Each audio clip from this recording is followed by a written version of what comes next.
Hi, good morning, and welcome to our meditation on grace.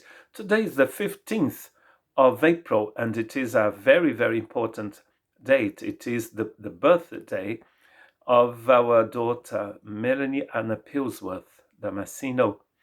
So, happy birthday to our dear daughter, our oldest daughter. So I would like to read in Proverbs chapter 5, verses 1 and 2.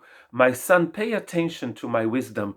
Turn your eye to my words of insight, that you may maintain discretion, and your lips might preserve knowledge.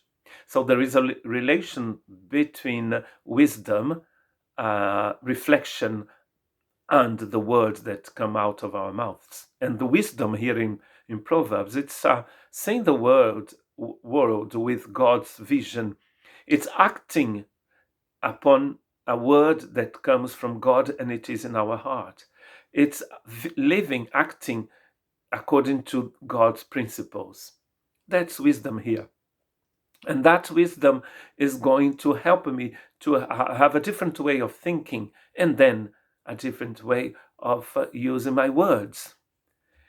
It is extremely important to be taught by God's grace, filled with His wisdom, and then the way we speak is going to change.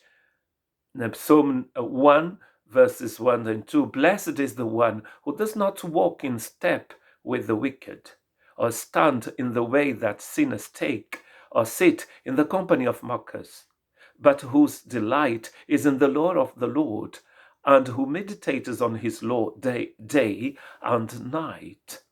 So our delight is going to be in the law of the Lord, in God's words, instead of just using our mouths to say, as we say in French, n'importe quoi, everything that comes to our mind.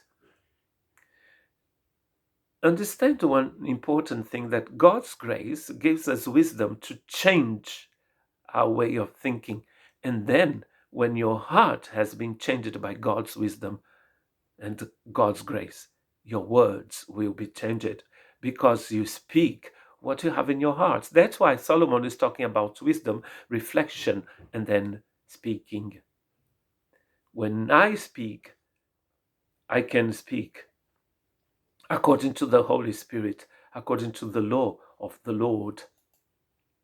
Two texts in Ephesians will help us to understand that very well. Ephesians chapter 5 first, verses 3 to 4. But among you there must be not even a hint of sexual immorality, or of any kind of impurity, or of greed, because these are improper for God's holy people. Nor should there be obscenity, foolish talk, or coarse joking, which are out of place, but rather thanksgiving. In this list in these two verses, there are three things that are often used by the devil to make us fall: sexual immorality,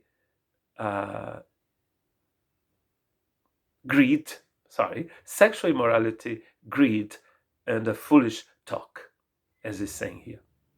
The use of our language, the use of our lips, how we use them, it's put in the same level as sexual immorality and greed. And we know that these three things are great enemies of the saints, as it says here. A saint is a person that is separated, that wants to belong to God, to keep purity for God. And as I say here, there should not be things like that in us. So may God help us to remain pure in the way we practice sex, in the way we see money, and in the way we use our lips. The last text is Ephesians chapter 4, verse 29. Do not let any unwholesome talk come out of your mouths, but only what is helpful for building others up according to their needs, that it may benefit those who listen. Do not let any unwholesome talk come out of your mouths. God bless you.